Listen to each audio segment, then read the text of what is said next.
নমস্কার বন্ধুরা, কেমন আছো? আশা করি সবাই ভালোই আছো।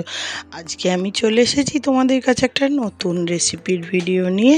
তো আজকে বানাবো ধোকার ডালনা আর গরম গরম ফুলকো ফুলকো লুচি। আজকে রাতের ডিনারে এটাই আছে। তো দেখো কিভাবে বানাই। তোমরা সবাই কেমন বানাও সেটাও আমায় শেয়ার করো, আর আমি কিভাবে বানাই সেটাও তোমাদেরকে শেয়ার করতে এলাম। তো দেখে নাও, ছোলার ডালটা ওভারনাইট ভিজিয়ে রেখেছিলাম। তারপরে নুন, হলুদ, মিষ্টি, কাঁচা লঙ্কা, আদা সব দিয়ে ডালটা পেস্ট বানিয়ে নিলাম। এবার বাটিতে একটা ছোট বাটিতে খানিকটা তেল বসাবো, দিয়ে তাতে ফোড়ন দেবো, হিং, মৌরি, কালো জিরে সব দিয়ে তেলটাকে ভালো করে ফুটিয়ে নিয়ে ডালের মধ্যে ঢেলে দেবো। দিয়ে ডালটাকে ভালো করে মিক্সড করে একটা প্লেটে ঢেলে ভাপ তুলতে দেবো। আমি এইভাবে করছি কারণ এর আগের বারে আমি ডালটাকে বেটে কড়াই নেড়েছিলাম। কড়াই নেড়েও করা যায়, কিন্তু আমি তাকটা একটু গন্ডগোল করে ফেলার জন্য গতবারে আমার প্রচুর ক্ষতি হয়েছিল, তেল নষ্ট হয়েছিল, বড়াগুলো তেলে দেওয়া মাত্রই গুলে গেছিলো। তাই আমি অর্ধেক নষ্ট হয়ে যাওয়ার জন্য ওভাবে না করে এবারে এইভাবে করার ট্রাই করলাম। আমার শাশুড়ি মা বলেছিলেন তুমি এইভাবে করো, দেখবে নষ্ট হবে না। তাই এভাবে ফার্স্ট টাইম করছি। একটু জল কড়াই করে বসিয়ে দিলাম, ভাপিয়ে নিয়ে তারপরে পিস পিস করে কেটে নেব। ভাপ তুলে নিয়েছি, মোটামুটি হয়েই এসেছে। এবার নামিয়ে নিয়ে ঠান্ডা করে পিস পিস করে কেটে নিয়ে তেলে ভাজবো।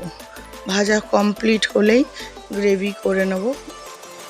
এই যে পিস পিস করে কেটে নিচ্ছি, দারুণ সুন্দর হয়েছিল। কড়াই নেড়ে করলে একরকম স্বাদ, আর ভাপিয়ে করলে অন্যরকম স্বাদ।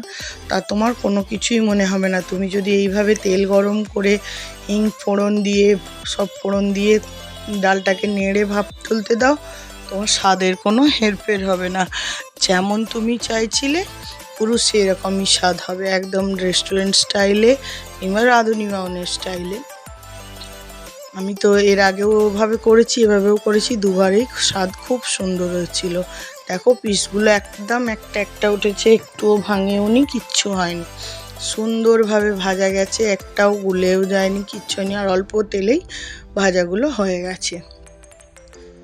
লাল লাল করে ভেজে নিয়ে এবার গ্রেভিটা বানিয়ে নেব। তো মোটামুটি হয়ে গেছে, অনেক কটাই হয়েছিল। তা কোনো রান্না করলে যদি সেটা সবার পছন্দের হয়, মন পছন্দের, তাহলে সবাই প্রশংসা করলে কি আনন্দ হয়, তাই না? এবার গ্রেভির জন্য তেল বসিয়ে তাতে জিরে, শুকনো লঙ্কা, তেজপাতা, গোটা গরম মশলা সব ফোড়নে দেবো। তারপরে আদা, কাঁচা লঙ্কা, টমেটো পেস্ট করে ঢেলে দেবো। ওটা ভালো করে কষিয়ে নিয়ে ওতে জিরে গুঁড়ো, ধনে গুঁড়ো, হলুদ গুঁড়ো, লঙ্কা গুঁড়ো সব দিয়ে মশলাটা ভালো করে কষাবো। তারপরে দিয়ে দেবো একটু ফ্যাটানো টক দই আর কাজু পোস্ত বাটা। কাজু দিয়ে সব দিয়ে মশলাটা ভালো করে কষিয়ে নিয়ে গ্রেভিটাকে জল ঢেলে ফুটিয়ে নেব।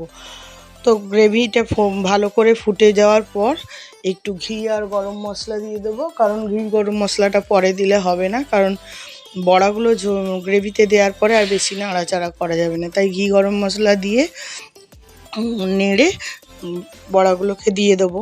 বড়াগুলো দিয়ে 2-3 মিনিট ফুটিয়ে নিলেই হয়ে যাবে আমার ধোকার ডালনা।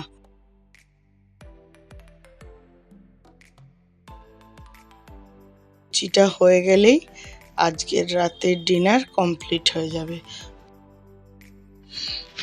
তো আমার রেসিপিটা কার কার কেমন লাগলো একটু কমেন্টে জানিও। একটু লাইক, কমেন্ট, শেয়ার করো। ফেসবুক থেকে দেখলে পেজটা ফলো করো, আর ইউটিউব থেকে দেখলে চ্যানেলটা সাবস্ক্রাইব করো। প্লিজ আমার পাশে থেকো। তো রেসিপি আমার অলমোস্ট ডান। ঝোলে ফোটার পরে দেখো বড়াগুলো কেমন দেখতে হয়েছে।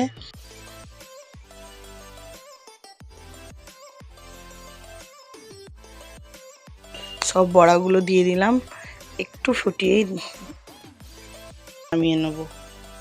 আমার রাতের dinner almost done. Good night friends, tata.